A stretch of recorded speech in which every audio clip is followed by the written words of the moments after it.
Hey, how's it going? Take 3. This phone has a finite amount of space. I keep talking about that, and I cleared a bunch of stuff. Like, I keep just getting rid of my photos and my videos to make space so I can continue to do this. And it still is just not enough. It just kicked me off again. So, take 3. Got rid of more stuff. Like, pretty soon there's not going to be anything else to get rid of. And what I just said actually has some meaning with the reading that I intend to give. So first, let me, hopefully, please God, don't kick me off again. Please look at my signs. Okay, so I actually am reading yesterday's cards today because I haven't pulled today's card yet, but I plan to. The reason why I couldn't get yesterday's done is because something was coming through about them, and it just was not coming through all at once, and it just didn't come through completely until today. Like, I had partly what I knew I wanted to say or needed to say or whatever, and then the rest of it was just kind of lagging. So, onto the reading. So I pulled 2 cards from the Shaman's Dream Oracle deck. Get a better look at it. And they are Skybridge, number 47. And the subtitle is Possibility for Union. And the other card I pulled was Fool's Embrace, number 22. So both of those card numbers are numerologically, wow, I really syllabatized that. Well, anyway, both of them, if you add 4 and 7, they're 11. 22, the way I do it, 2 breaks down 1 plus 1. But if you don't plus them, 1 and 1 are 11. So when you have 22, by my way of thinking, you have 11. And those, I have a thing for the ones, and particularly the 11s, for their meaning. And so they have a lot of different ones. I'm not going to try right now to specify what I think these meanings of these numbers are. I'm going to leave that to the text part of this reading, which will be in underneath the video on YouTube, the description. So I also pulled a card from the Wild Unknown Animal Spirit deck, this one right here. And the card I pulled from that was Phoenix. And in that deck, or this deck I should say, she has corresponded the air, water, fire, and earth signs to animals. And one portion of the book is entitled, that talks about cards that are in the deck, is entitled Spirit. And they always come with a circle. So the first card in that section, and I think this is interesting, is Phoenix. Well, I think it's interesting for a couple of reasons. I'll give you a big one right before, and it's going to come into the reading too, because that's how it works. Right before I started doing this, I watched a short that included a story about River Phoenix's family and how they used to be members of the family of God, or it's gone through a different name incarnations because it's creepy and weird, and they have to keep hiding and running. I think right now it's called The Family, and if you Google that, you will come across some films or documentaries to watch and learn about this group. In the short, though, about River Phoenix, it said that they left that group because they found out that they're notorious for like child molesting and sex trafficking of children, or just awful stuff like that. Definitely the child molestation, that I can say 100% they're guilty of. The other stuff, like the trafficking, I'm not sure, but I think that is part of it too. Look at the documentaries though, if you're interested. If you're interested in looking at something horrible that contains horrible stuff that happens to children, go for it. You will find it there. The Family. Blech. Anyway, when they left the family, River Phoenix's actual family changed their last name to Phoenix. And that came up right before I turned off the YouTube and clicked onto camera, so that has meaning for me. So before I get directly into the cards, I just want to say that I knew this was going to be like a heavy reading, because one thing I immediately got from it before I pulled any cards but knew I was going to do a reading was that I had to talk about Trump and the Hitler stuff, like the stuff that he's saying. And also that brings me to another Hitler lover, Mr. Kanye West. And the thing about all three of those guys is something that it just doesn't compute for me. The Hitler love. All these people think that because he was able to get so many people to do what he said, and to rule so many people, and to eliminate so many people that were found worthy of elimination by this man and his followers and his whole book, he just made this whole world of just hate. You know, it just I gotta be bigger and better and whatever. I hate it. It's like capitalism embodied. But the thing about Hitler is, if you know anything about his biography, and I'm not just talking about his terribly boring and whiny crybaby book, Mein Kampf, his life, he is one of these people that from birth, it was nothing was ever good enough for this guy. He always had a complaint, and then never took responsibility for his role in what happened to him in his life. It was always some other thing or person that happened that made the bad things in his life happen, and never anything to do with him, which is something that affects a lot of people in a lot of, I would say, psychological, I don't know the term I want. They're affected by the condition. And if you get into his biography, what you will learn is that he was insecure. He always wanted to be more than he was, because whatever the more was, he thought it was bigger and better. And that is something wrong with you. If you can't find it within yourself, the good things to be big and proud of, then what you need to do is not blame other people, but find it within yourself that there is something good and admirable, and who cares if other people admire it. I think that's where they really get into problems with people with the bad insecurity, is that the concern is about other people and what they think, and that's so you can't count on. It's unreliable. You know, it dissolves like smoke in the wind, or sand in the wind, or whatever.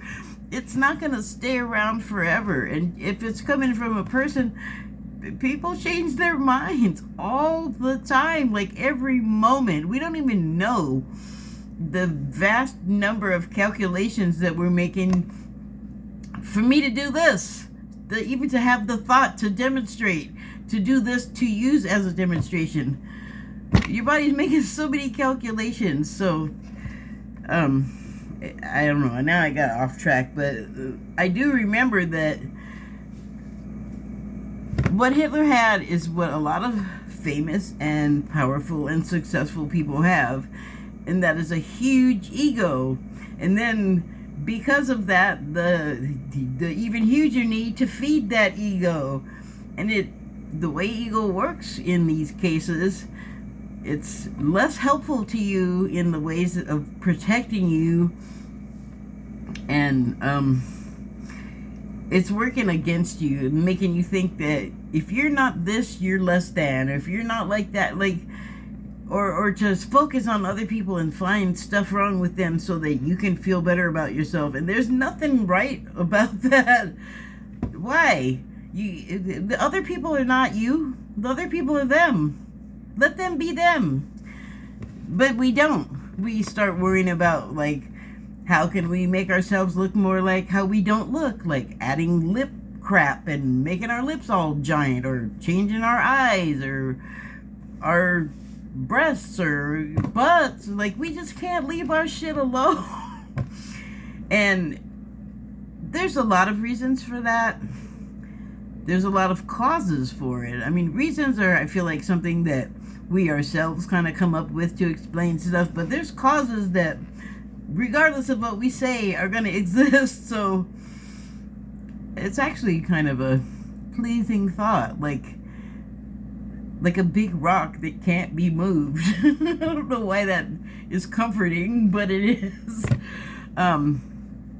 And that comfort, man, these people with the big egos and they're famous and they have big achievements. And I'm talking about the huge names that we all admire and look at, but let's keep it to presidents, okay? They say you gotta have a giant ego to be in there to do that, to think that I am gonna conduct over the lives of all of these other people. Like, I think that's kind of lame, but I don't know. It's in our script. That's our system.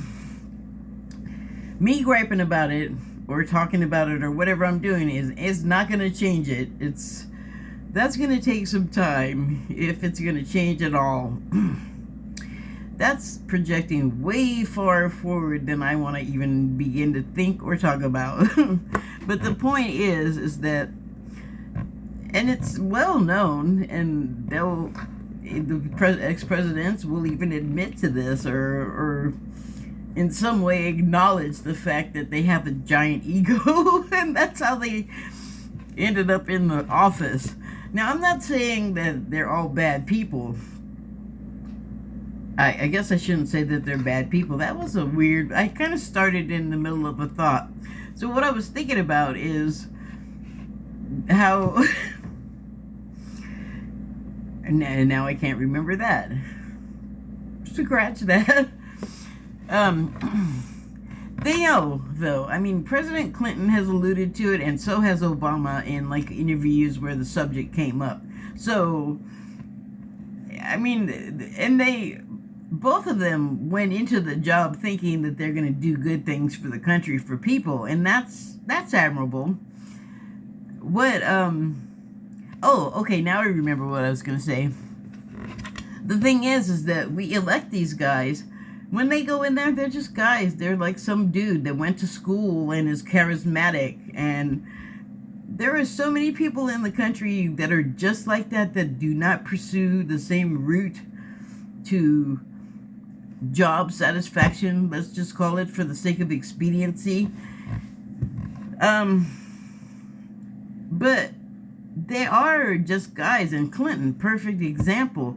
Like Obama, perfect example of not gonna do anything to be, like, looked at in a bad light or of question.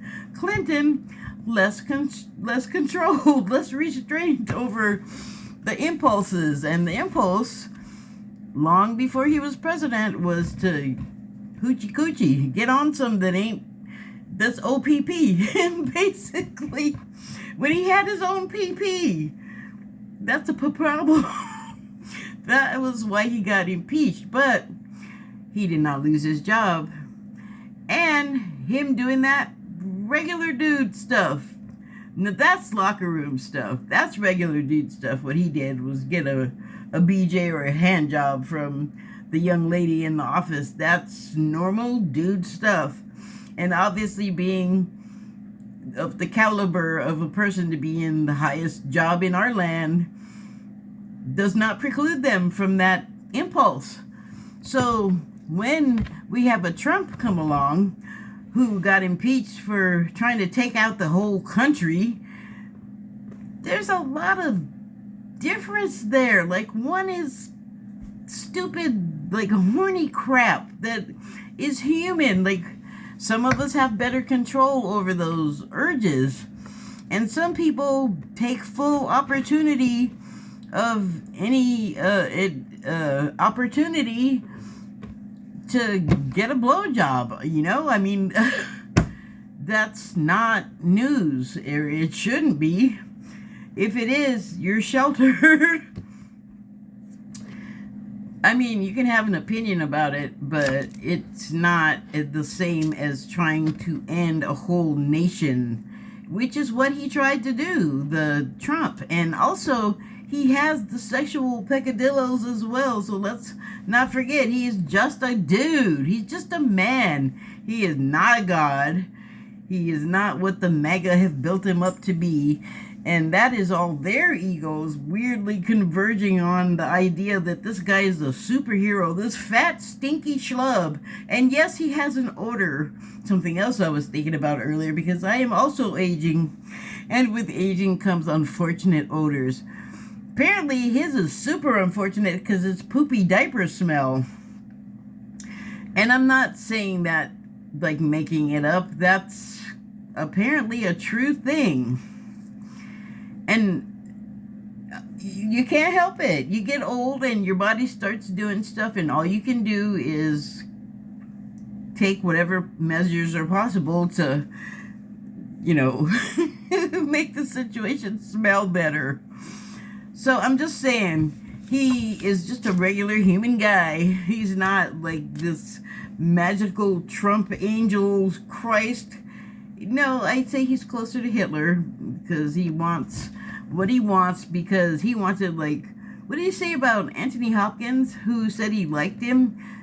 Well, I don't know what context he said that in. He might like him because he's hilarious, because he's also that. Sometimes he's funny, even when he means to be Trump. But a lot of times he's funny because he's not his intention to be funny when he's totally hilarious a lot of the time. But the guy is so thin-skinned and so vengeful. It's like, he's already shown that he's chosen a bunch of people who he thought were going to be the best choices, and they turned out to be not great choices, and a lot of them have ended up in legal trouble, specifically because they had dealings with him and were doing what he was wanting them to do. And I don't even think the ideas are his own, because he doesn't think like the way his plans play out, or like what he's saying.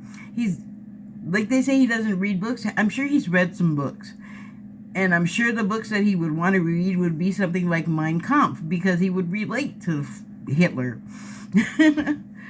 But both of these guys have, like, had, like, all this inner stuff that made them feel small and tiny, and that's why the outward projection has to be the biggest, the best, the smartest, when it's not. And sorry, bro, but I mean, I can see through it, and I know I'm not the only one. But there's lots that don't, and that's kind of disturbing, because what you are thinking is great and maybe lifting you up a little bit in your MAGA world is completely destructive to the rest of the world, because what you want is unnatural. It is not life affirming. Like, none of it.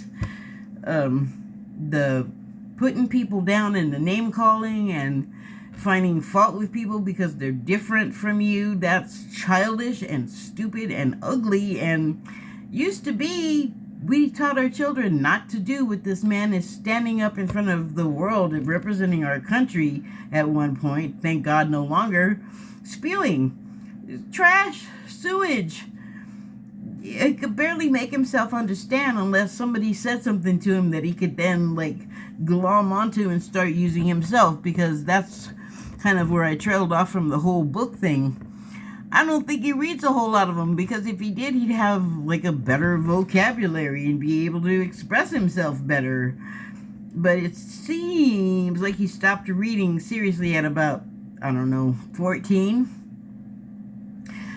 Maybe stopped everything developmentally. So, the reason why I'm saying all of that, bringing all of that nastiness up, is because that is a quality that has become admirable somehow in our country, and I see a direct link to capitalism, which was one thing and it has now devolved into this other miasma of ugliness. Like, well, how it, like, it's affecting people's behaviors. Like, you think you have to act a certain way because you got the money, or because you don't got the money, or because you got the money some way that wasn't legal. Like, it's just like, it's become so important to get and have the money that any kind of law following or rule following and law breaking is fine if you can get away with it. And boy, has there appeared a many, I didn't even know a number for it, million gazillion ways of breaking the law and cheating the system, cheating the IRS, cheating, paying your responsible share of taxes in the country, and making it sound like it should be illegal for, like, you to have to pay it. Like, no, take away the money and you're just another dude playing with your wiener. And there's women too, but I'm gonna stick with the dudes, because Hitler, Kanye, and Trump. Kanye is talented, they say. I am not so impressed with him, to be honest. And it's not because I'm not into rap, because I'm not. I'm more of a rock person, definitely. But I do like some rap, and I appreciate some. I liked his first album, or a song on it, because I didn't listen to the whole thing, because I don't like rap that much. But he is taking the whole genre into a terrible direction, because a lot of people will just go, black dudes and rap, all the same thing, that are not into it. But what he's doing out there with the Hitler, and they're saying he's anti-Semitic, maybe he is, maybe he isn't, maybe he just likes to say ugly things. But he's another person, if you say one thing, he will lash out at you and go nuts. And he's not, thankfully, he's not Eminem. He can't really destroy you the way he thinks he can. He's sitting there with a giant sock on his head talking shit. Sorry, not impressed.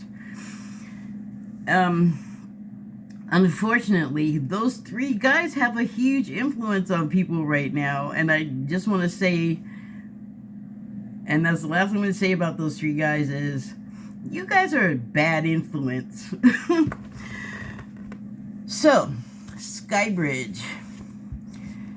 When I pulled it, I was thinking of those things, and what I thought is that, as the subtitle says on here, there's a possibility for union, and it looks very good on here, like the golden honey syrupy light. It looks, I mean, it could look bad, okay? But I don't think that's what's going on here. The only like kind of dark edge that I see to this at all is these, I want to say, sentinels up here. They're just rock formations if you look, right? But they actually kind of, from a distance, look like black birds.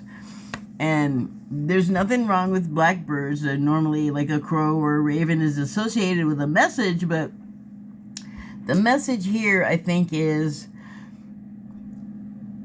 you can always, the golden path, the right way is always there. But there's always the, suggestion of temptation, the temptation of temptation right there. Like, you could be on your way up big name, very famous, everybody loves you. But then you start talking about Hitler all the time. And yuck, nobody wants you. So you're maybe, I don't know. I feel like it's saying you got a possibility for union, and like if you want to introduce this crap in there, it's gonna screw it up, basically. That is my feel. And I'm gonna read what the book says real quick, or regular speed, but I'm gonna read it. Sky Bridge, possibility for union. What needs to be connected or disconnected? You stand before a seemingly unbreachable abyss, and there is no possibility of retreat. The path behind you is no longer a viable option, so you've burnt your bridges. That's not necessarily what the book is saying. That's what I'm saying about the burnt bridges.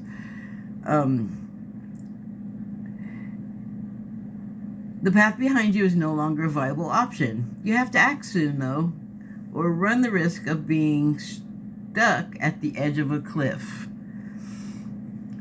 I read that as you made a bunch of decisions that you thought were a great idea, and then you've come to find out, oh, no, maybe not. But now I'm like stuck here and can't like change anything back. Can't retreat. Life has brought you to this moment to offer you as yet undreamt of possibilities. That can be really frightening. It's good to know what's going to happen. It's good to have a routine. When you suddenly are presented with like, wait, the road ends and there's nothing, like everything I see before me is unwritten. I have to write it. I have to come up with it. You and everybody else, but yeah.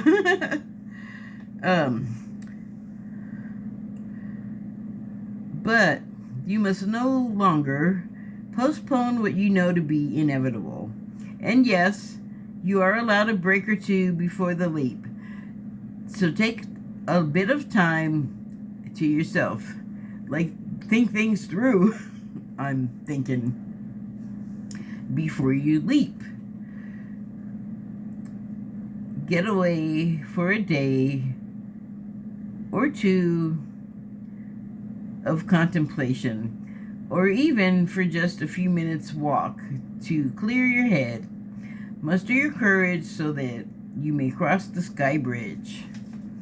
I mean, if there's nothing in front of you, then the nothing may well extend to under you. Like, I could understand how it would be scary to step into virtual nothingness. But, you know, maybe it's the first time we're, like, presented with the actual knowledge of the future.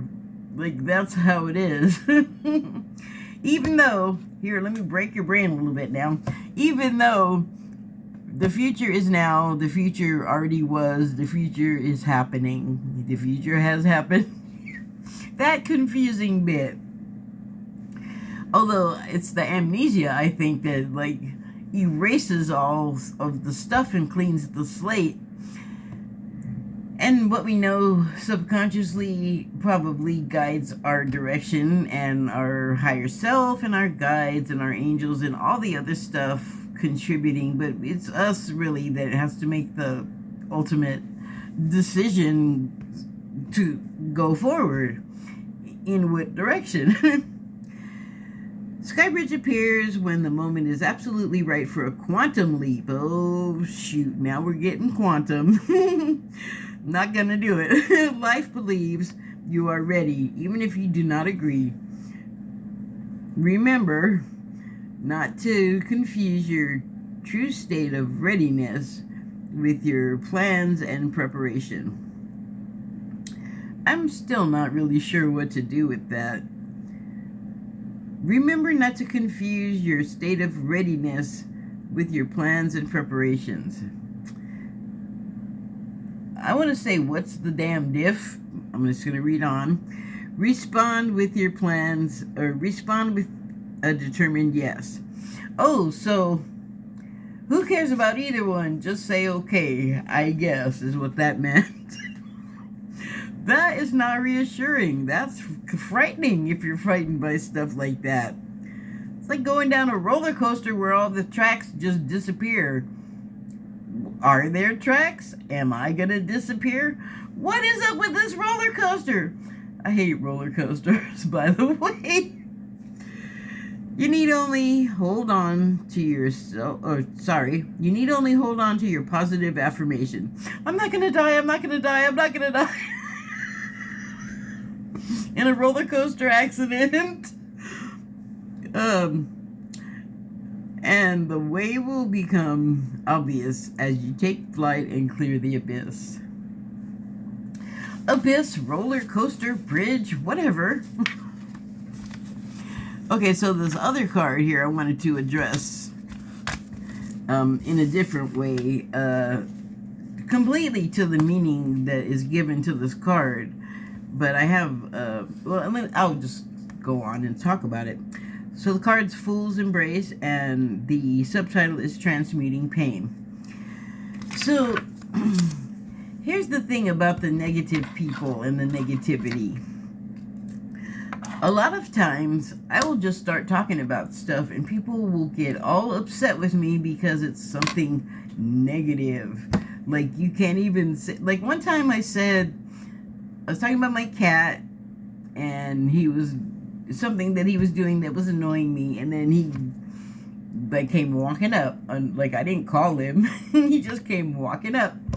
And I said, oh, speak of the devil. And the person that I was talking to said... the equivalent of, oh, no, don't say that. You know what? You can say the words. You can talk about the devil all you want. That's not the same as worshiping the devil or approving of demonic stuff at all. But I'm not going to ignore a reality that exists. Like, the devil may not exist for people as a guy walking around with his pitchfork and his red or whatever, but to me that stuff is like the possession part. Okay, I can go with that, because there can be energies or beings that enjoy sort of servicing our fantasies.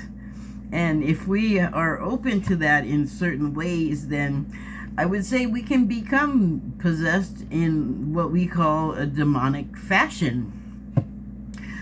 Although I have learned from someone that what we call those beings and entities is what is a human concoction. Basically, whatever we fear, these energies know how to enter us and just have like a wonderland in our imagination, and what they get off on is scaring the crap out of us. And the thing about it is that they use our fears against us, and that's an unfortunate form of participation. But like I said, if it were something that could happen like constantly all the time to everybody, there would just be possessed people running around floating and bursting people open and just doing demonic shit. So obviously that is not happening. So certain people are going to be open to that type of, I'm not even going to call it an attack. You will hear it called an attack, but like I said, there's a level of not communication, although that's probably true. There's a level of participation in this. And you have your life path, so on some level, a possession, demonic possession, is not a surprise. Like, it is meant to happen along your life path, because you are one of those people that chose to experience that, and the being that you are in this life is open to it, and so bibbidi bobbidi boo, you're possessed. But I started to say the person is Sterling Psychic Medium, by the way, and he has a channel by that title on here, Sterling Psychic Medium. But what he says about like a demonic entity or a devil is that there are trickster beings that exist, that they exist to mess with us. And like whether it's a demon or a djinn or whatever the being, like a skinwalker even, like whatever the scary being you can come up with, like it was created by some human at some time, and it just became imprinted on all of us, and we have our things we're afraid of. Like, I suppose a roller coaster could come after me in my dreams because I'm afraid of those, you know, or maybe like whatever, like, you know what I'm saying? Now, whatever is attacking you in that way is using you against you. So I don't know, think about that. But the thing about talking about it is people will run away from you. People will think, ooh, you're negative. Well, I don't have like negative stuff in my life. I don't have drug problems. I don't have like fires here and there in my life. Like, that's not like all, just because I'm talking about it does not mean it's gonna happen, does not mean it's gonna make it happen. You have to actually agree to become a participant in some way if that's going to happen to you. And I have definitely already had my interaction with I still don't think it was a demon, but the people I was there living with insist that it was. It doesn't even matter. It's not worth debating over. It was a thing that happened, and I don't know, I had like an intrinsic understanding of what was going on because it happened before there was the existence of ghost shows in the proliferance, I guess. There wasn't so many of the ghost shows. It's what I'm trying to say. And so it's just weird, like, to look back at the time and think, first of all, there was like 1, 2, 3, 4, 5, 6, 7 of us living there, and we did not talk about what was happening to each other. And when I moved there, they didn't want to tell me anything until stuff started happening.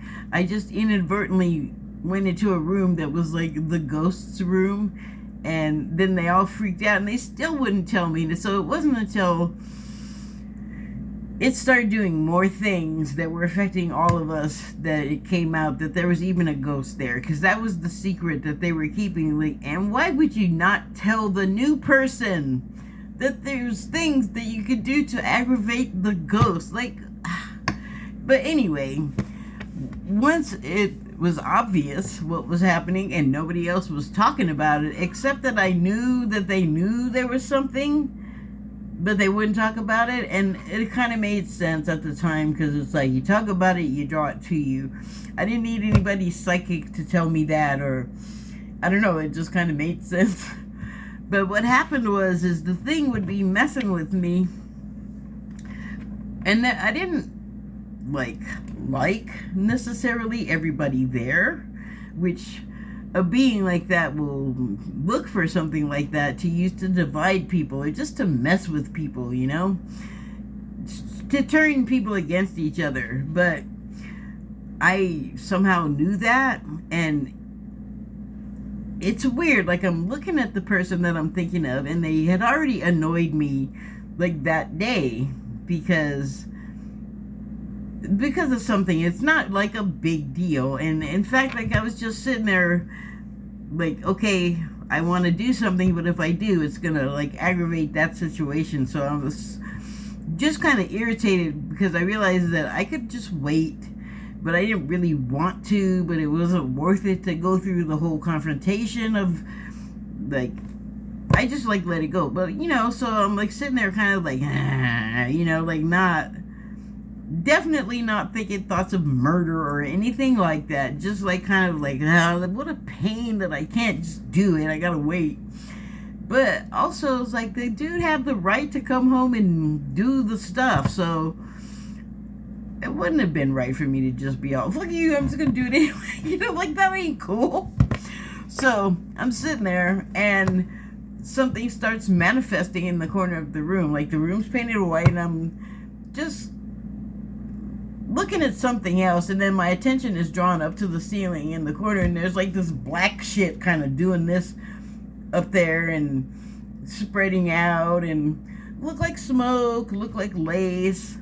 And there's like 4 other people in the room, and I'm like, you're not, and no, everybody's just going about their business, completely ignoring it. So I'm thinking they don't know. I'm thinking I'm the only one seeing this stuff. It doesn't come out till many, many, many years after we hadn't lived all together anymore that everybody was seeing everything. And I think now, why wouldn't you say something? But they were afraid if they said anything, it would aggravate the situation. So I didn't find out all of that I just said till after. Like I said, in the moment though, I'm irritated at this roommate because I can't just do what I want to do. But I also know that, like I said, like I just sat there and was waiting, irritated. And the black shit started in the ceiling. And I knew, somehow I was like, you know what?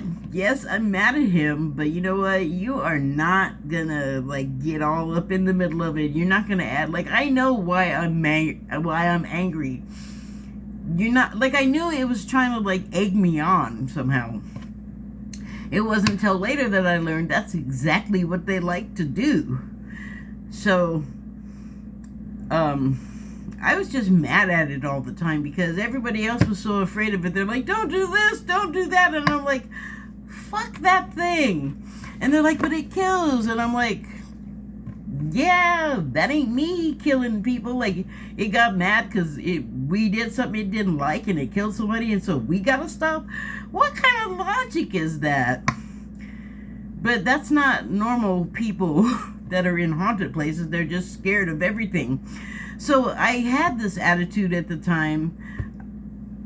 Now I kind of think, wow, that was kind of like ballsy, but it's also the thing that those entities don't do well with. Like, if you, I don't know what exactly it takes in the person, but I know that you can tell them to go.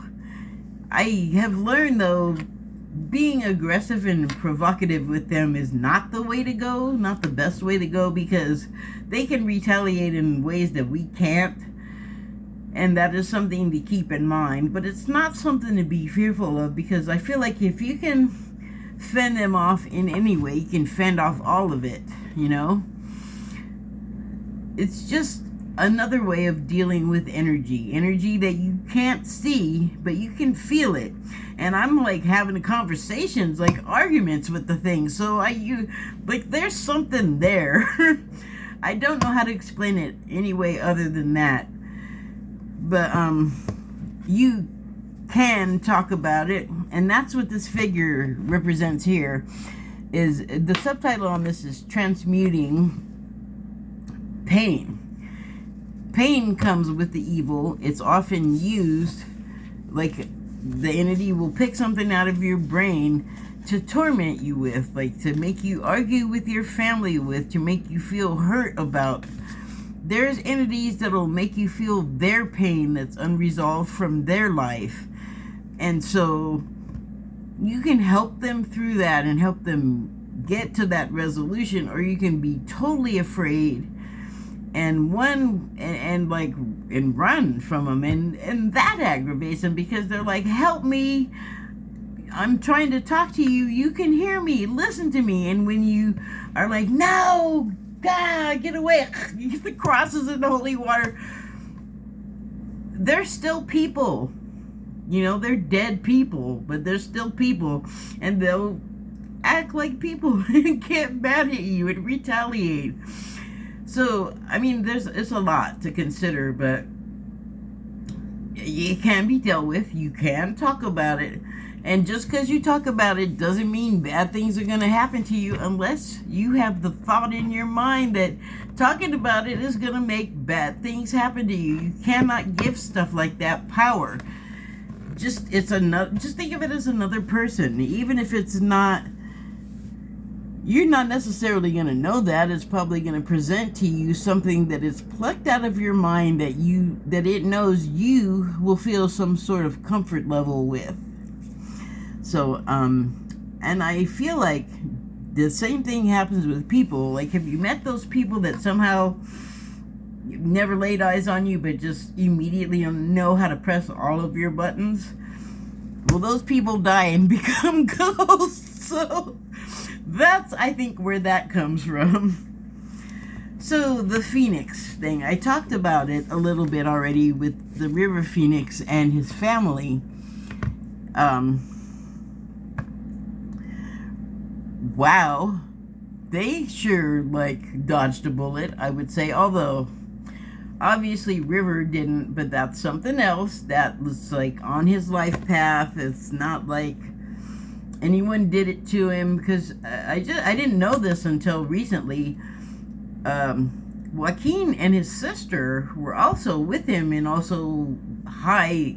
They probably got high together that night, and so, my gosh, that must feel terrible, and they must feel some form of responsibility that they like also did it, and well, survivor's guilt, but they didn't stop him. But I mean, this the whole get out, the whole feelings that they must have about that, of what they could have and should have and didn't do, you know, like, I think they've probably moved past it, because they could probably all afford therapy. They probably all had to go.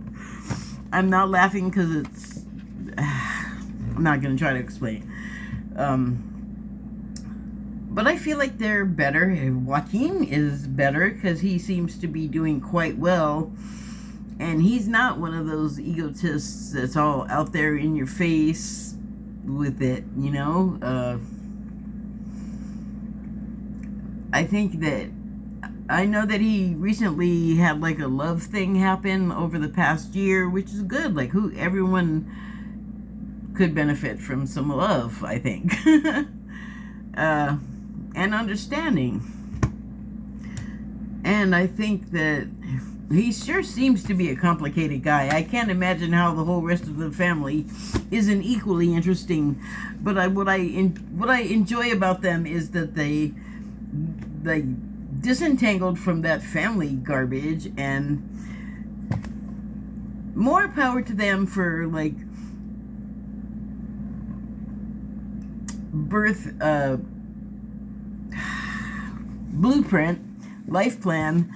They decided to take this challenging path, because if you're famous, and I don't think everyone famous has like the negative insecurity things, but I think the insecurity thing across the board for people that are like in the public eye or are famous entertainers or something,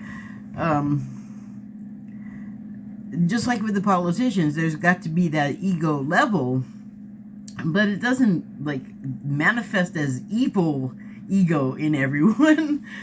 And actually, what River did and what Joaquin does in their movies is reach a lot of people that they don't even probably realize, even like the screenwriter or the author of the book or whatever, however it came into being.